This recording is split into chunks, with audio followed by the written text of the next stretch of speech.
ยังนิวปนุมก่อนสิกาวทานพระพรหมทั้งสองยุกใส่หัวเกศเก่าเสมอเท่าทอกันนอกจากแม่หรือมันดาวานั้นก็คือพ่อพระบิดาเลี้ยงลำดูพวกเขามาแต่สมัยข้าวนานความสัมพันธ์ประสานเกี่ยวลงความเดียวหากมันแก่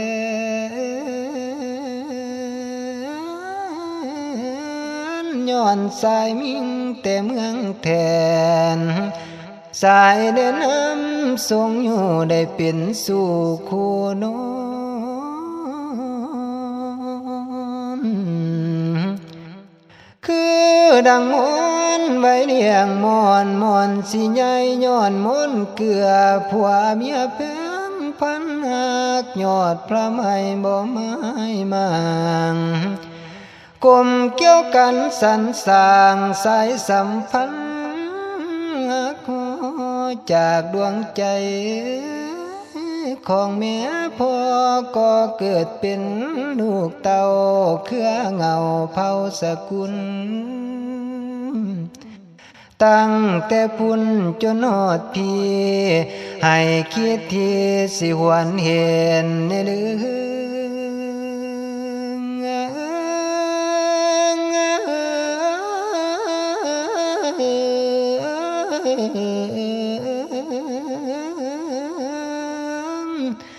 ห้อยเปิดเส้น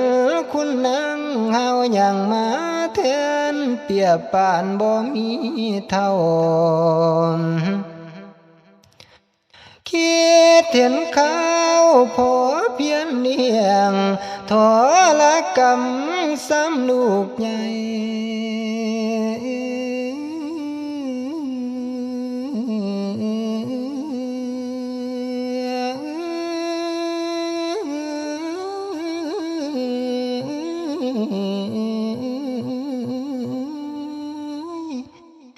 อินกะบ่ให้ตายให้กะบ่ให้ต้องเพียนถนอมลำเลียงแพงสามกว่าหน่วยตานั่นล่ะนะพระคุณหนึ่ง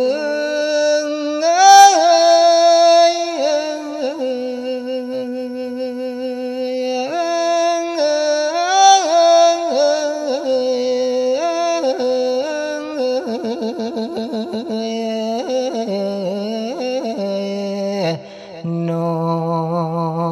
น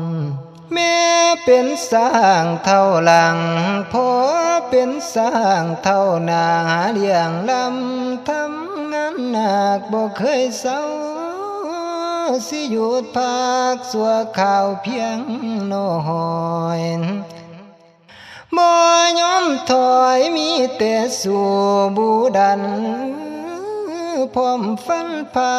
ทำหน้าที่ของบิดาหาปูป่าเขาน้ำมีเคลื่อนยาวบนนั่งนอนพ่อบ่ให้เดือดร้อนอยากกินหยังพ่อบ่ให้เดือดร้อนเฝ้าเล่นแสวงหาพร้อมทั้งหาพ้นพื้นอีกแผ่นแผ่ว่าตู้ห่มกลัวว่าสุมเอาทานบุตรที่ลาจะล้นใหญ่พ่อบ่เคยเสียดายตายแท้ลูกก็ได้สละให้คู่สู่แนว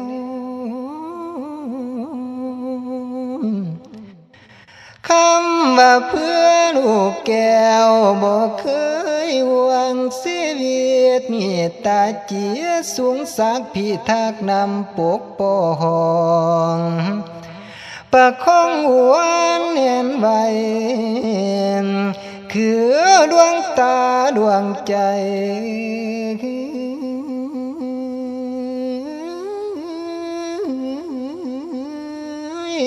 บ่มีใดไกลห่าง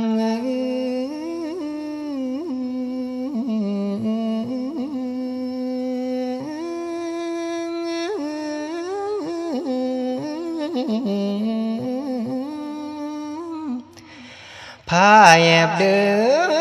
นพาแอบย่างแน่แนวทางบอกสิเดียงให้พอสั่งสอนพ่อเอ๋ยลูกนี่มาคืดย้อนอดีตก่อนแต่ตอนดังเข้าเมื่อเยาว์ยังเด็กหากจื้อจำความได้พ่อพาสันจนพายเดินไปพนมป่าเดียงสิบสิวาตามภาษาบ้านคอยขึ้นโคกสูงลงโคกคอยตอนยังน้อยได้ย่างตามพายบังทิ้งใส่น้ำตามหลังพ่อบ่ลืมลงเข้าป่าดงดอยนาเกี่ยวหญ้าคาแต่ข้าวกินลงนาเทียวังน้ำยามมาป่าพายเอื้อดงตึกแห่ใส่มองไฟของอ้อยอ่อนตอนตามกลพอดวนเดินหาลังเถื่อยามพองเยียเกินว่ามีความสุข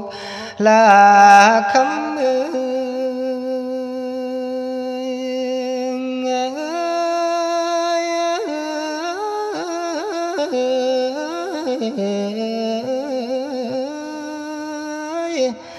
ฟังแล้วหายคลายความทุกข์พอแนะนำสั่งสอนศีลเป็นคนดีมีหลักมันกตัญญูคุณค่าลูกคำ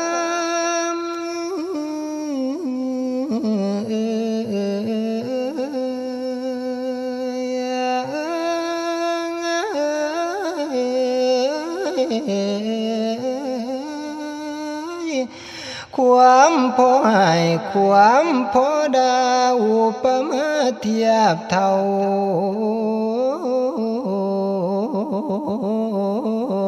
คือคำเว้า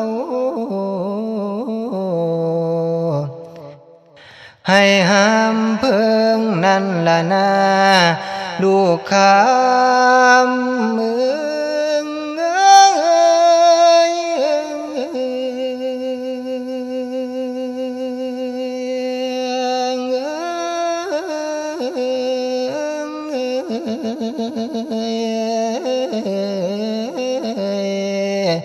นอนในตอนนี้ลูกนี่หูลึกซึ้งข้านึงหำวันผ่านกายบันเวลาตั้งแต่ปางเข้าหลังนั่งเคียงพอเคยเว้าคิดเห็นเขาแต่ยังน้อยเคยง้อยหลังของอีพ่อ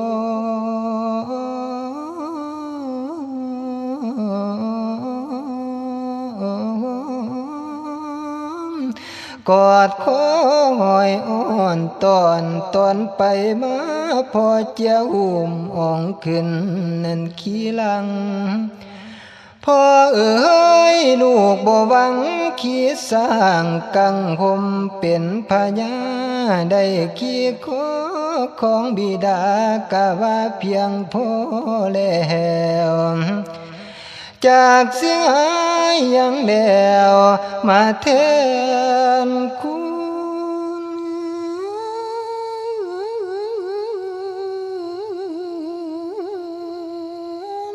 หักหอ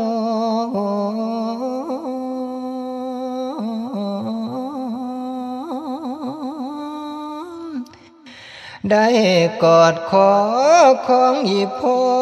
พาหัวใจเสื่อนห่าวความเศร้าบ่คือเห็น บ่แม่นเว้าหยอกเล่นนี่เป็นเรื่องความจริงใส่เดือเยียงก็คือกันผ่านมาก็เคยพบบ่แม่นเหียมนี่จะเว้าแถลงเอาเว้าหลายคันได้เอิ้นอีพอจังแม่นสัวขัวใจหลายหานใดมากล่าวเว้าเสมอเท่าบ่เปรียบปานในเทื่อนี้ลูกสิขอกล่าวตานคุณของท่านพระบิดาอานันตาคุณลูกคือพ่อใส่ใบดอกให้ลูกหลานได้เศร้าโศกลูกทุกคนต้องเรียนรู้กตัญญูให้เพื่อแผ่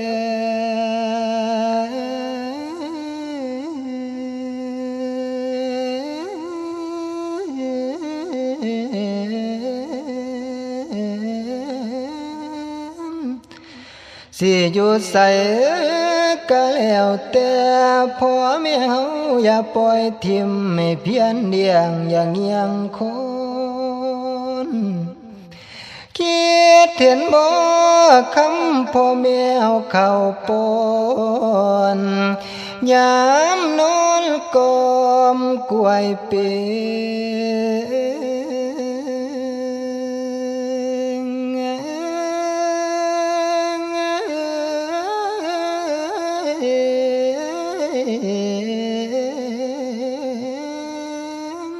โอ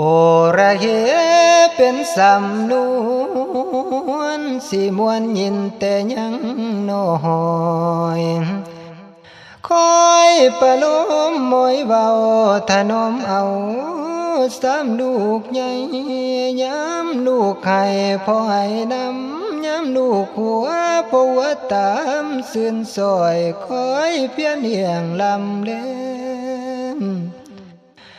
พอนั้นเป็นแบบอย่างที่เลียเลิศประเสริฐแท้บ่มีสิ่งเสมอเหมือนสมควรบูชาคุณเถิดทูลไว้เหนือเก้าหนยามเพิ่นกายสละเท่าสุมเฮาให้เลี้ยงล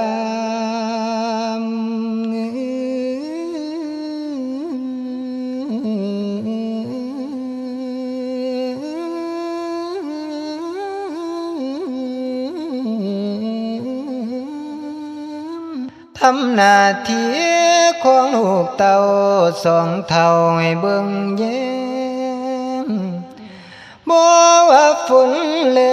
งให้เจ้าแบ่งจุนเจือพวมพ่อแม่ยังเหลือลมหายใจให้แบ่งไปปันโตหอนได้นอนห้องสันอย่าลืมแป้นกระดานเงื่อนนางสีมือพอ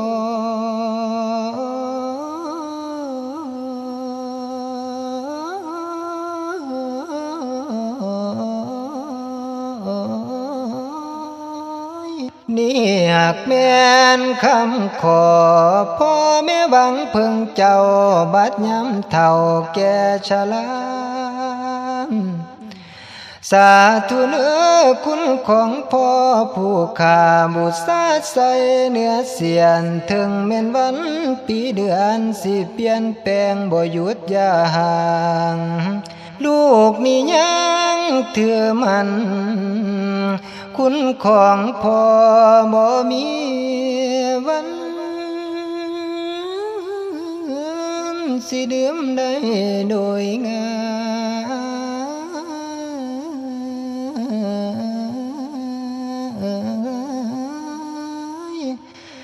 ตราบสัวฟ้าดินสลายกายเสียวิพอมอบให้รักษาไว้นั่นเดาก็คิดเห็นเด้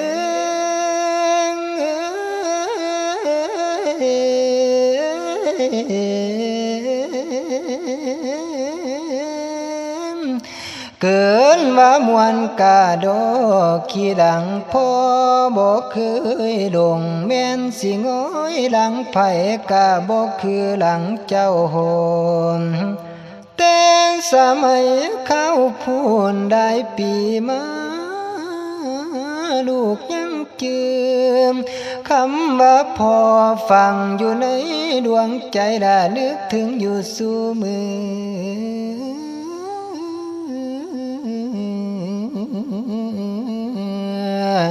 ถึง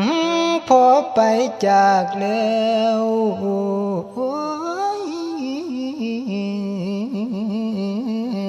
บ่มีมือหวานสีลืมดานาพระคุณ